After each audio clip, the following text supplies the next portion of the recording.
ആയിഷ ബീവി റളിയല്ലാഹു അൻഹ നബി തങ്ങളോട് ചോദിക്കുന്ന ഒരു രംഗമുണ്ട്. നബിയെ, അങ്ങ് എന്തിനാണ് എപ്പോഴും ആ കിളവിയായ വയസ്സത്തിയായ ഖദീജ ബീവിനെ ഇങ്ങനെ ഓർത്തോണ്ടിരിക്കുന്നത്? അങ്ങേക്ക് സുന്ദരിയായ കന്യകയായ ഞാനില്ലയോ നബിയെ? നബി സല്ലല്ലാഹു അലൈഹി വസല്ലമ തങ്ങൾ കൊടുക്കുന്ന മറുപടി, ആയിഷ, ആര് വന്നിട്ടുണ്ടെങ്കിലും ഖദീജ ബീവിയെ പോലത്തെ ഒരാളെ അല്ലാഹു എനിക്ക് പകരം തന്നിട്ടില്ല.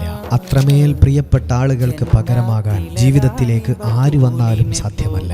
25-ാമത്തെ വയസ്സിൽ നബിതങ്ങൾ കല്യാണം കഴിക്കുമ്പോൾ ഖദീജ ബീവിക്ക് വയസ്സ് 40. നബിതങ്ങളെക്കാൾ 15 വയസ്സ് കൂടുതലാണ്. മാത്രമല്ല 2 ഭർത്താക്കന്മാര് ബീവിയുടേത് മരണപ്പെട്ടു പോയിട്ടുണ്ട്. അതിലൊക്കെ കുഞ്ഞുങ്ങളും പ്രസവിച്ചിട്ടുണ്ട്. 2 ഭർത്താക്കന്മാര് മരണപ്പെട്ട വിധവയായിരുന്ന ബീവിയെ പറ്റിയാണ് അവരുടെ വഫാത്തിനും കൊല്ലങ്ങൾക്ക് ശേഷം നബിതങ്ങൾ പറയുന്നത്. അവർക്ക് പകരമാവാൻ മറ്റൊരാൾക്കും സാധിച്ചിട്ടില്ല. ഹബീബിന്റെ ഓരോ പ്രതിസന്ധിയിലും പാറ പോലെ കൂടെ നിന്ന മഹദി ലോകത്തോട് വിട പറഞ്ഞത് ഇതുപോലെയുള്ള ഒരു റമദാൻ 10 ആ ഖബറിടത്തിലേക്കൊരു ഫാത്തിഹ ഓതാം.